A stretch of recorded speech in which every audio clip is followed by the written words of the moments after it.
Thank you very much. Welcome back. Welcome back. This is the session that I've been really looking forward to, actually. It's about food legislation in the devolved nations. And of course, as several speakers have said already, Scotland and Wales are really going for it at the moment, and we need to get Westminster to catch up.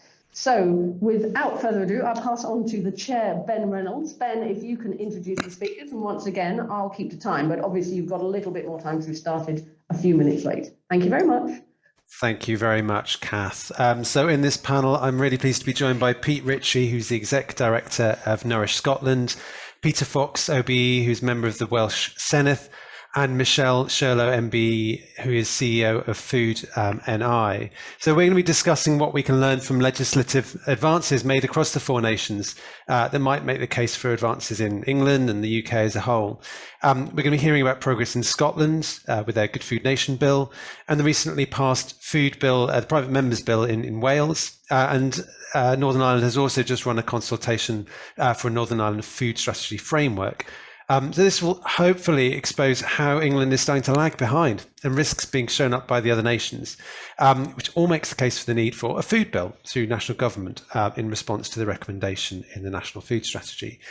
So first up, I'd like to welcome Pete Ritchie. Pete. Hello, Ben, and thanks so much for inviting me. What a fantastic AGM you're having. Briefly, people will know Good Food Nation bill was introduced about 6 weeks ago into Scottish Parliament. That's as a result of the new Scottish government that was elected in May that have formed an agreement with the Greens, who've also been very keen on the Good Food Nation bill from the beginning. At the moment, the bill's weak in that it's not, well, from our perspective, is not explicitly tied to the right to food. And there are no clear recommendations for the sort of food commission body that we were talking about earlier on in relation to Food Standards Agency. So we want to see that. We want to see much stronger language on rights.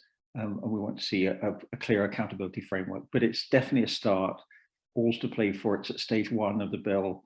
The committee's going to take evidence in person after Christmas. There's a call for evidence out at the moment, so plenty of scope to make it a really strong bill that will set the framework for future food policy in Scotland.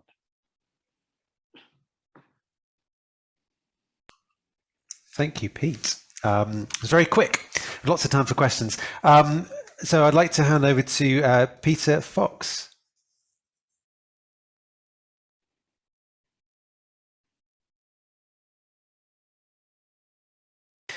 Peter, you're still muted at the moment. Well, sorry, after 2 years of doing this, I should have known that. There we are. Everybody does it. Thanks, Ben, and good afternoon, all. It's great to be with you, and thanks for Sustain to invite me along. So a quick intro. I think we've got a couple of minutes.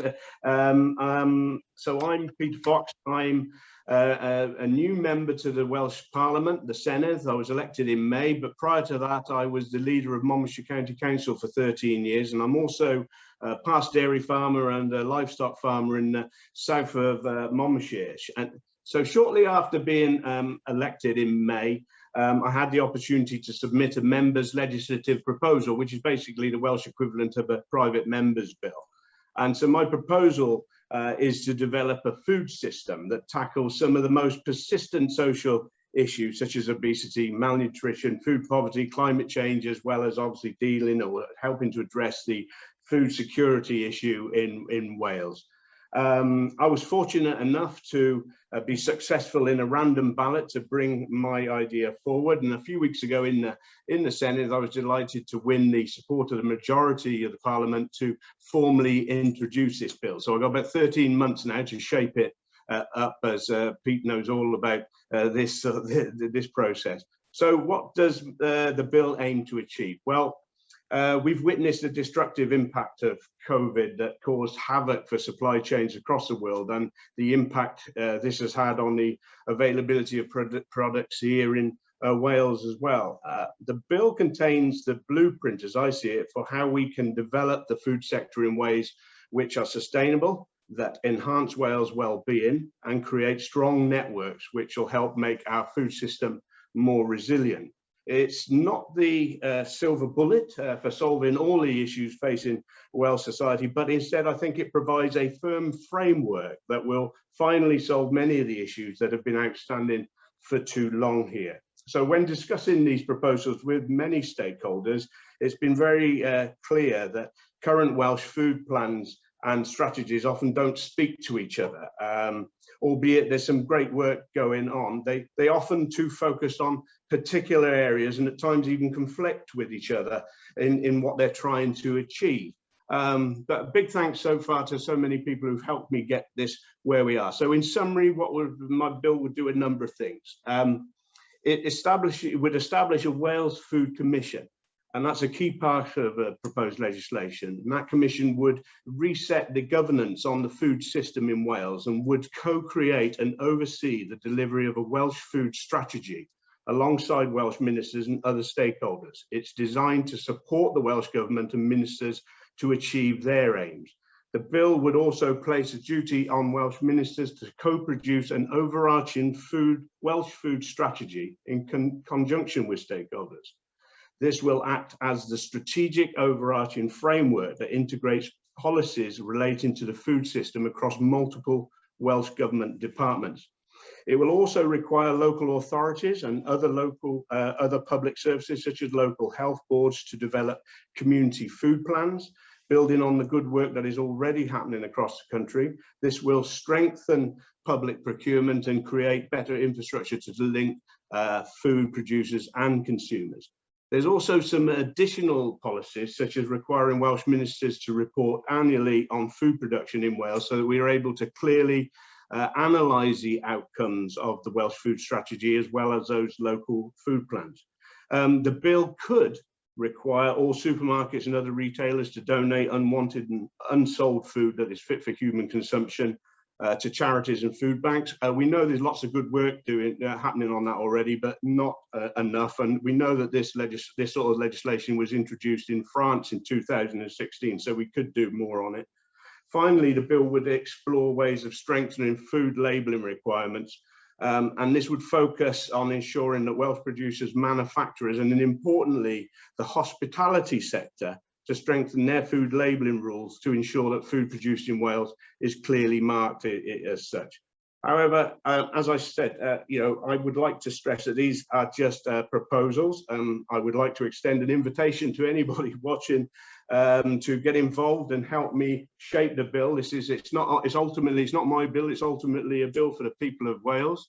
However, it's not guaranteed the bill will eventually succeed in becoming an act. Currently, the Welsh Government does not see the need for a food bill, instead arguing that its well-trodden path that it's following at the moment is sufficient enough. But I'm afraid I and many stakeholders and other experts disagree. If we don't enact this bill in Wales, we risk falling behind developments in Scotland through the Good Food Bill and the National Food Strategy in England. The evidence is clear. We can't just rely on the status quo to deliver the changes we need in Wales. This is why I hope that we can all work together to convince Wales government that change is needed, and this bill will point us in the right direction, I hope.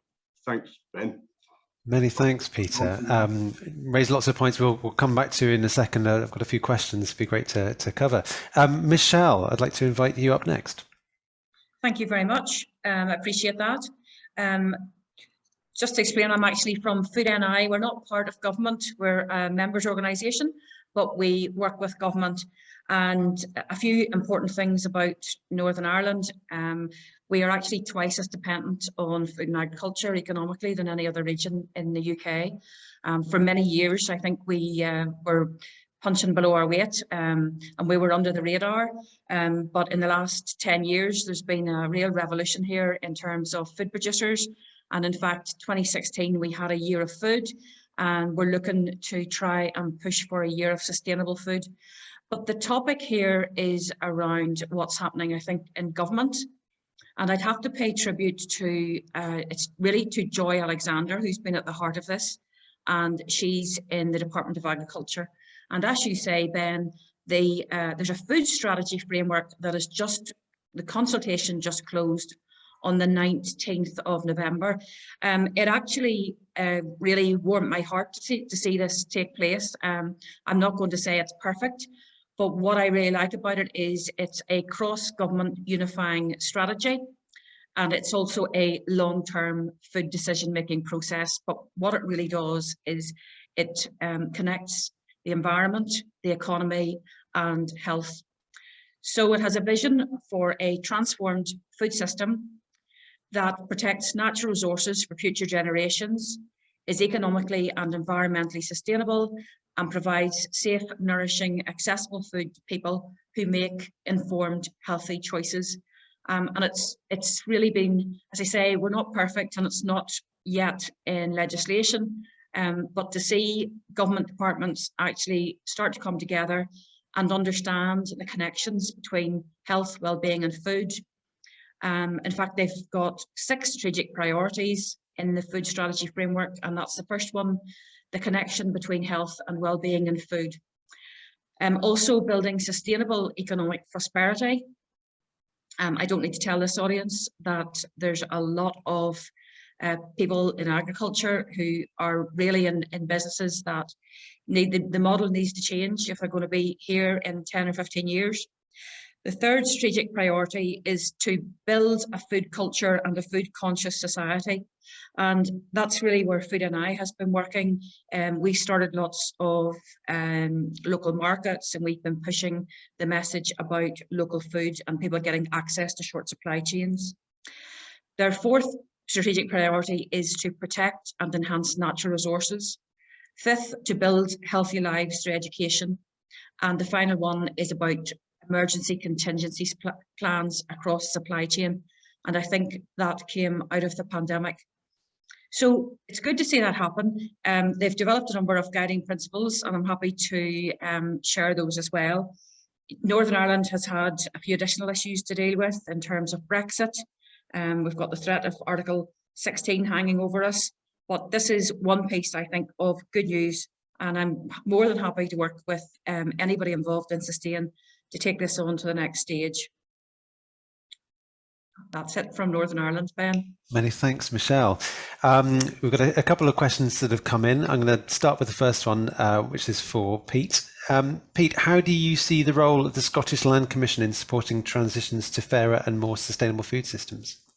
I think Scottish Land Commission's statement of land rights and responsibilities, just as background, Scottish Land Commission was set up by the Land Reform Act 2016, and it's an independent commission that reports to Parliament across the range of land issues. And they, as part of their setting up in the legislation, there was a statement of land rights and responsibilities, which basically sort of tries to redraw what it means to own land and the duties that come with owning land, as well as the privileges and the sort of redefining ownership, in a sense, what we mean by that. That's about to be reviewed, and we'd hope that that's going to be strengthened further in the direction of sustainable land management. So I think it's very useful sort of frame to the whole business about how we use our land. But I think more important in the short term for us, we see the Scottish Land Commission as really quite a useful model for the sort of Scottish Food Commission we want to see, something which is clearly independent, has its own staff and budget, can commission research, can engage stakeholders, and whose reports to government are taken seriously, a bit like people were talking earlier about the UK CCC. So I think there's the exact role of the Commission, I think, that we want to see still to be teased out, but it's very much a combination, I think, of a sort of watchdog and sheepdog, something which can credibly report to government, but also on progress and make public how well we're doing, but also provide guidance, help local authorities with their food plans, collect data, etc., etc. But more broadly, we need to see accountability of ministers for delivering on the National Food Plan. And for us, as I said earlier, the key thing is that that's clearly related to the right to food. We want to see very strong rights language on the face of the bill. We'd ideally like to see full incorporation of the right to food within this bill, but there's a discussion going on with Scottish Government at the moment because they're proposing to incorporate all the UN treaties, including the International Covenant on Economic, Social and Cultural Rights, into the Human Rights Act later on this Parliament, as Deirdre knows. So there's a sort of discussion about how far can we go to make the right to food explicit on the face of this bill, while not, as it were, getting in the way of incorporating all the treaties into Scots law later on in this Parliament.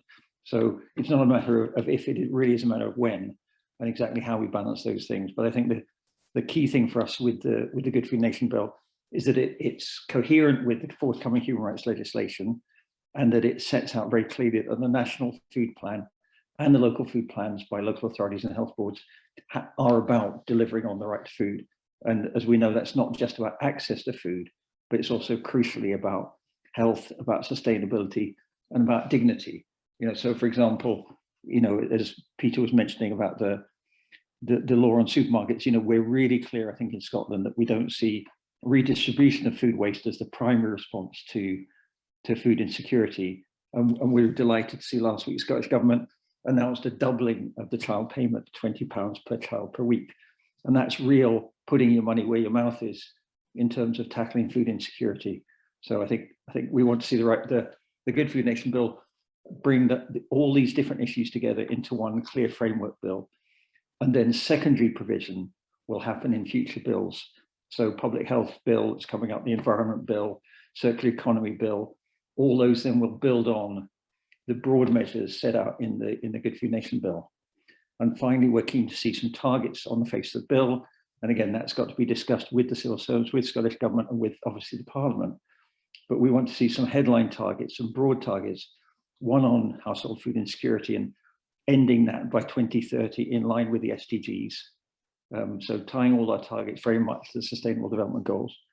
The second one would be around halving childhood obesity and increasing links to the Scottish dietary goals, making delivering on those goals, part of official targets rather than simply having them as recommendations. And thirdly, something around reducing the environmental footprint of the Scottish food basket.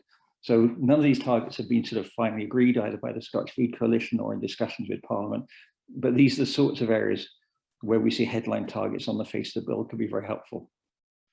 Sorry, that was a long answer, Ben. Thank you, Pete. I think everyone really appreciated that, though.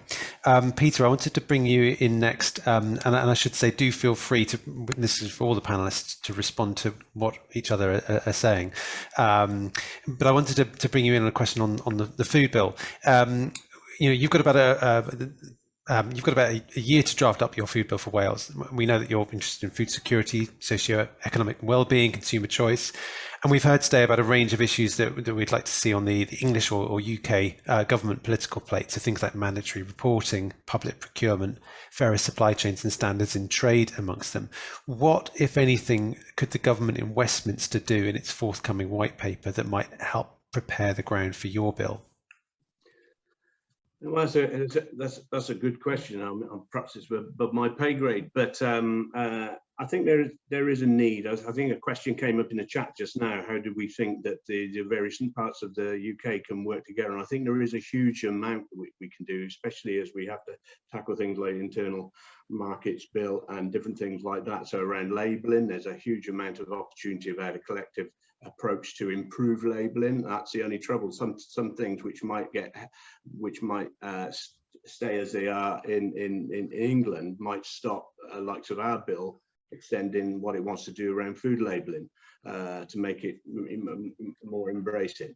So I hope there's a conversation we can have with the UK government around how we can work together in that regard.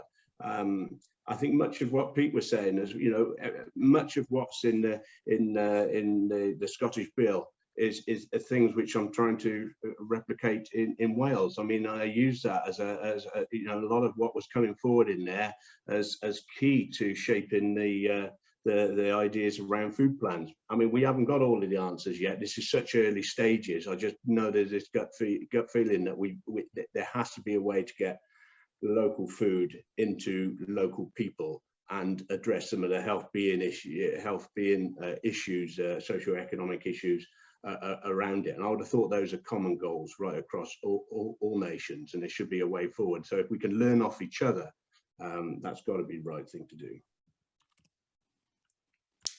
Thank you, Peter. And actually, you've covered one of the other questions in the chat, which is around in the Q&A, which is how best all four nations can learn from each other.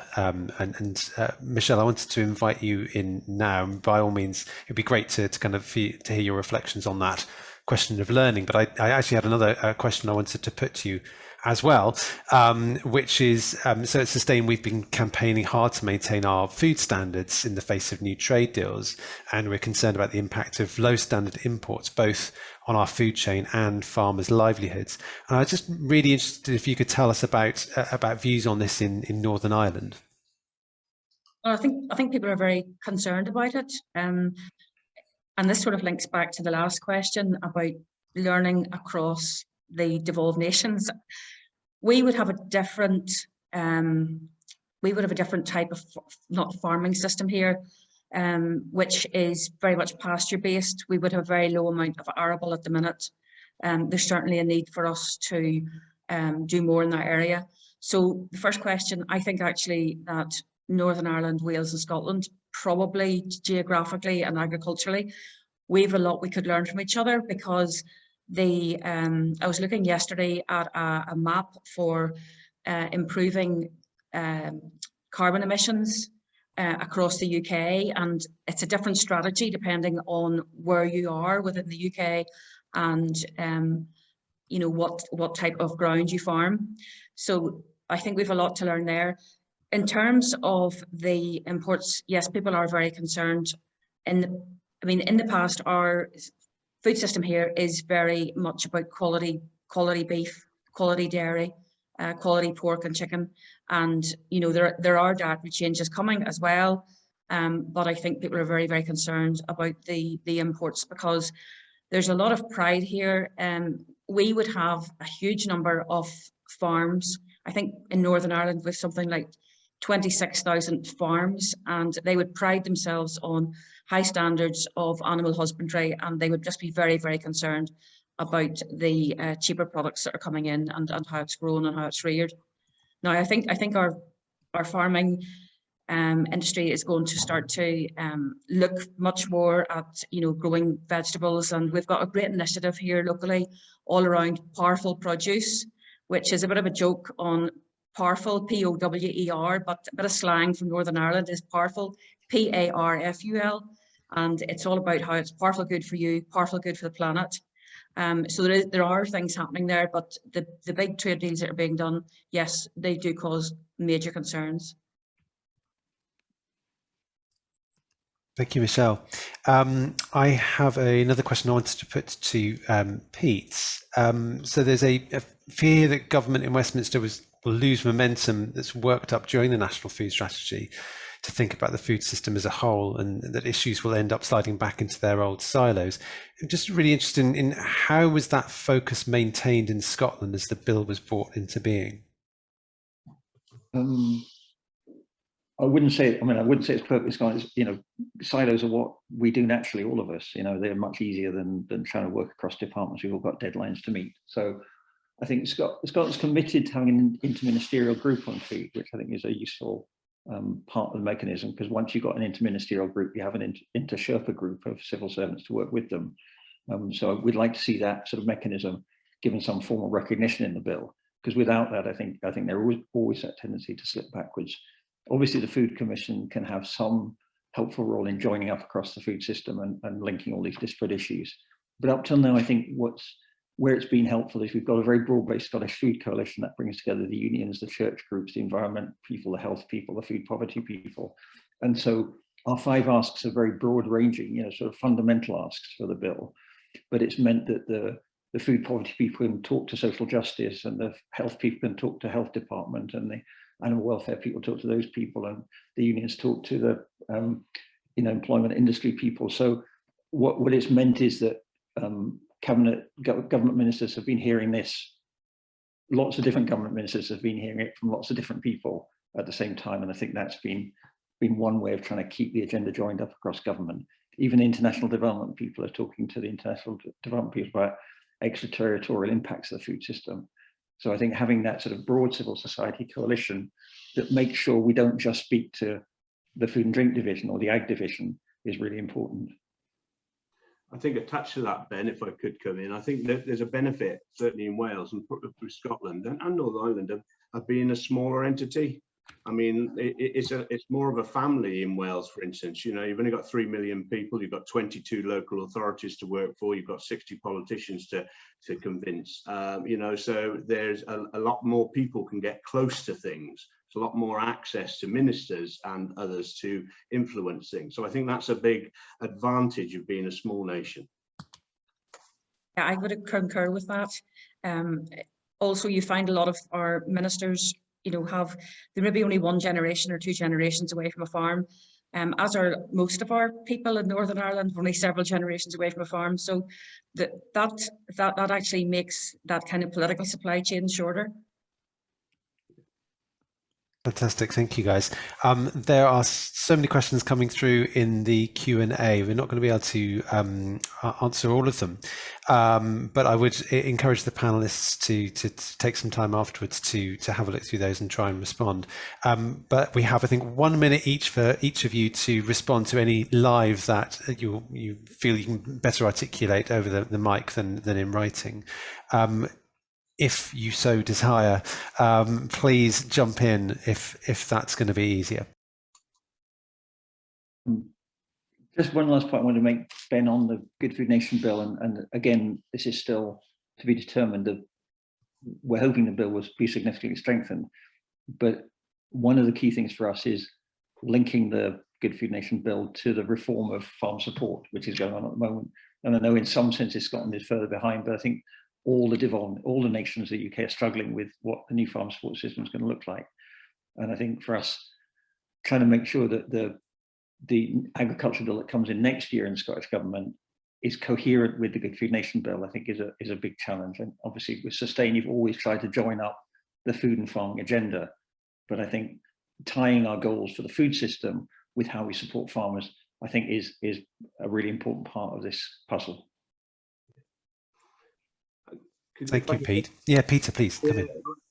Yeah, I lost my thread now, but anyway, I'll come back to it. But what's key for me is that I've got this journey to go along.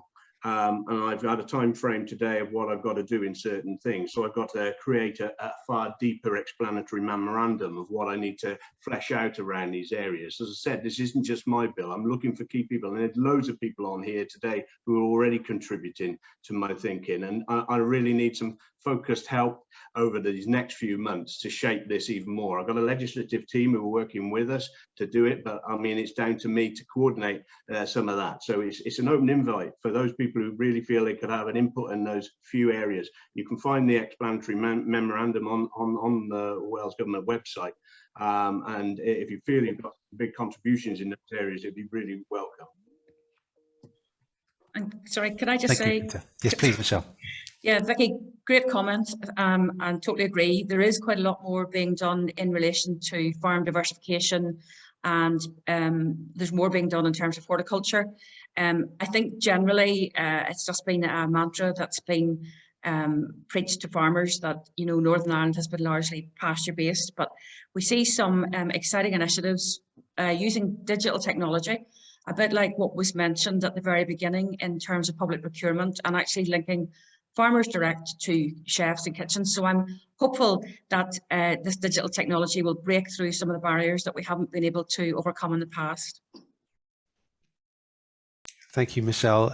We're going to need to leave it there, and I'm going to be handing back to Kath to introduce the next session. Just finally, I'd like to thank all the panelists for that session, for their great input and all the great questions coming through. Thank you. And I can also add my thanks. That was really amazing. And Peter Fox, you played a blinder in Wales in getting that piece of legislation to have so much backing in the Senedd. I also wanted to pick up on that wonderful phrase, shortening the political supply chain, which is the idea of us more being connected and able to influence the politics of food and really keep it on the political plate in the way we're talking about. How amazing. I really feel quite moved by that session.